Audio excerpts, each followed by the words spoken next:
I'm Tracy, and this is Rodney. Rodney is a Rover 25, 1.4 engine, I think. See, I know nothing about cars, or I didn't know anything about cars until Rodney. This is Andrew. He's my husband. He's had the pleasure of my company for the last 25 years. Aren't you lucky?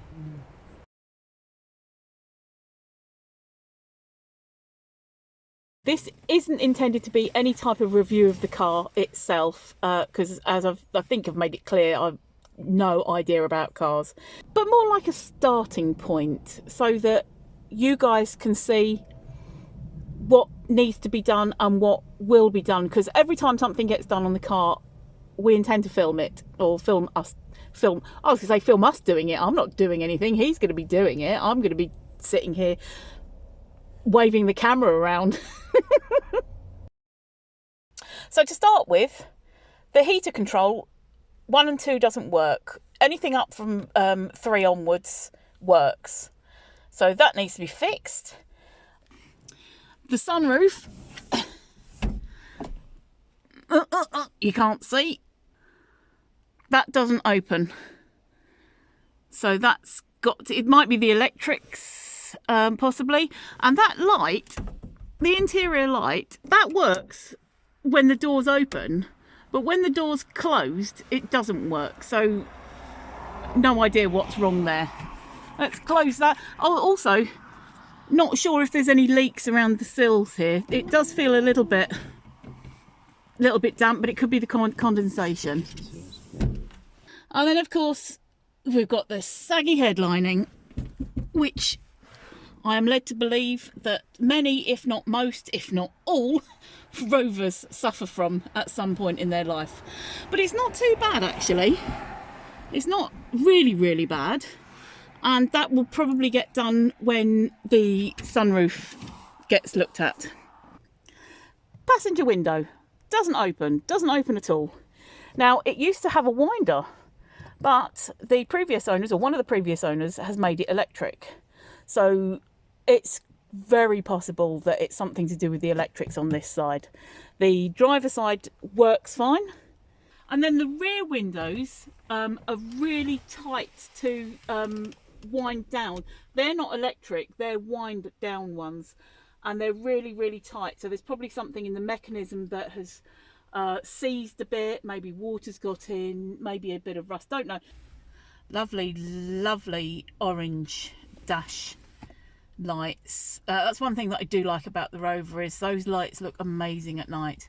And you can't see it at the moment because we haven't got the engine on, but the mileage says something like 32,100, so it's just over 32,000 miles it's done. It was under that when we picked it up, and it clocked over when we were somewhere on the M6, I think, into 32,000 territory. The bonnet. You anyone play Spot the Difference? It's not the original. The only thing is that it's got this gap.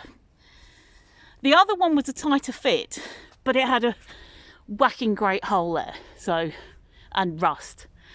So if I step back, you can see it's got the gap, and it's not only at the front, but it's a bit on the side as well.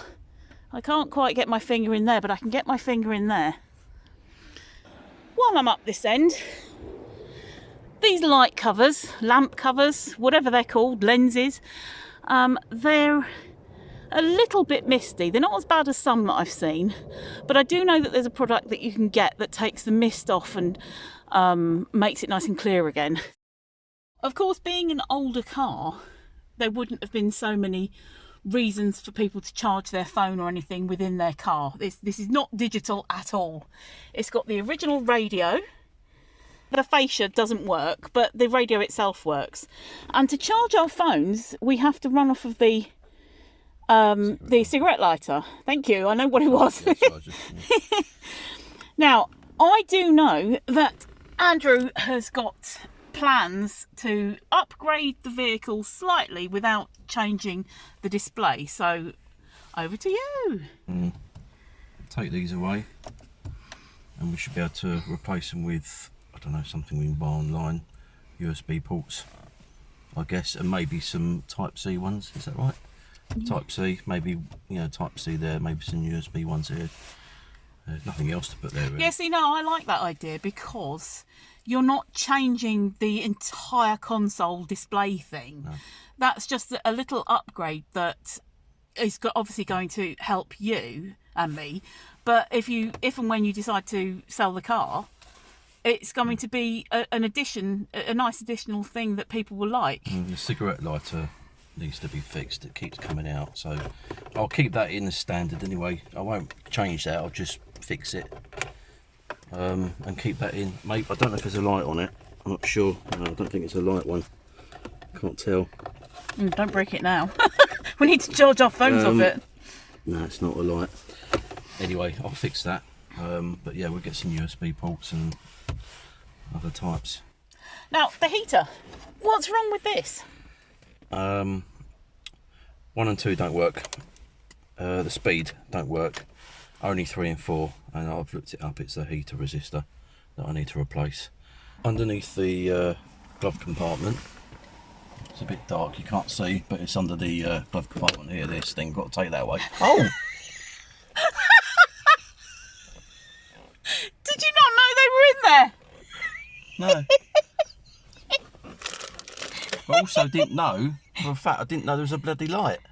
Oh, there's a light in there. I didn't know there was a light. I didn't know it was working. Well, that's one thing I didn't know about the car.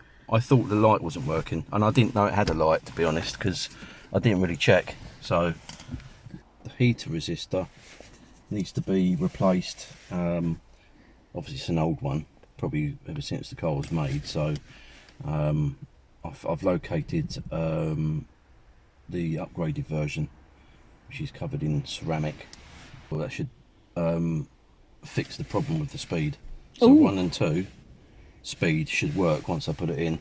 Oh, fabulous. And then obviously all of them will work.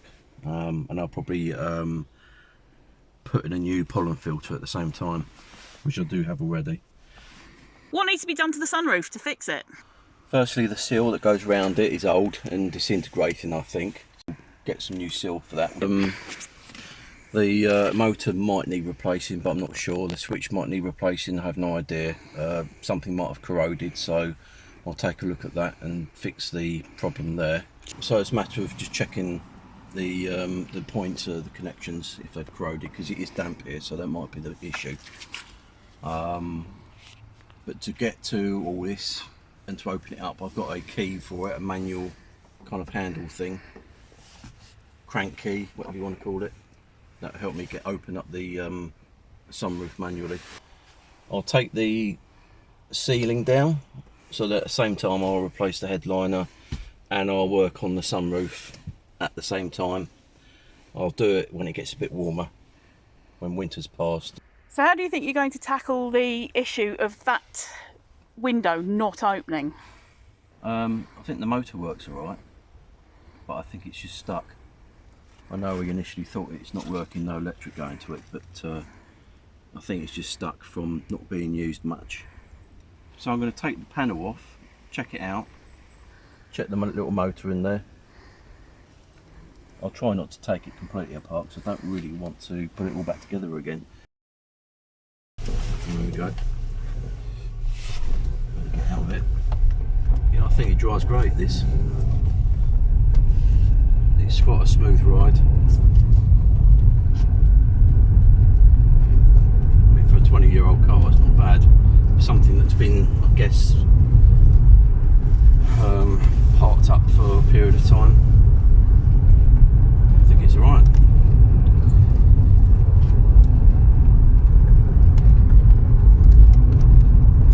I pumped the wheels up now, so it's even better.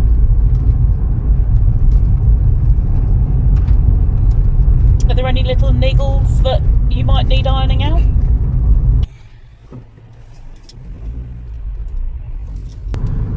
There is a kind of noise when I change gear or reverse, maybe. I'm not sure what it is.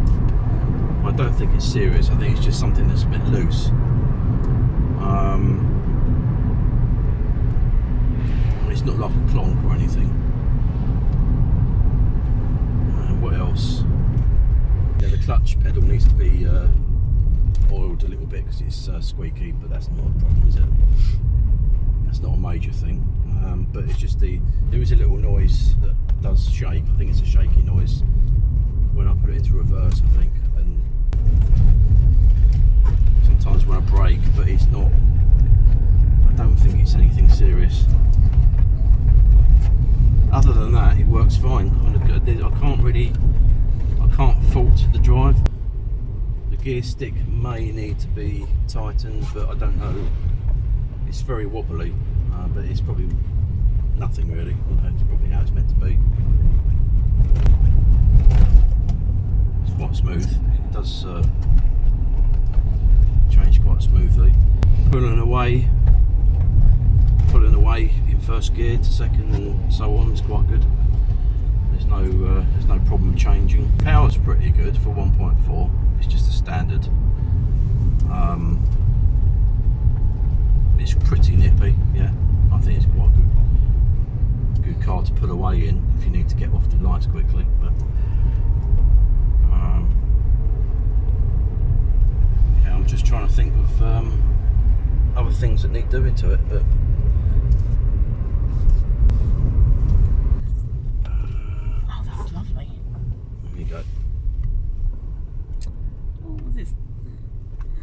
We are going down to Chiddingstone.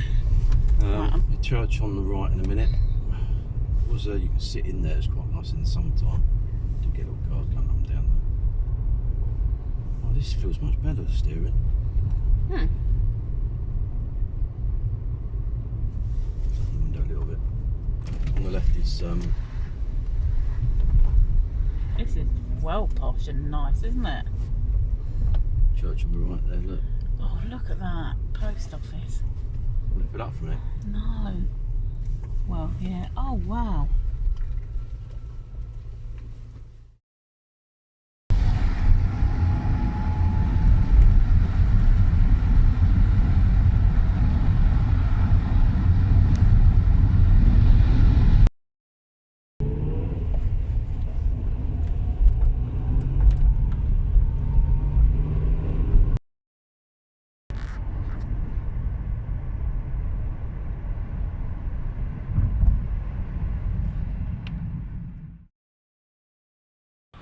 Shouting my ear trace. Try again. Rodney is a Rover 25, and I got that right.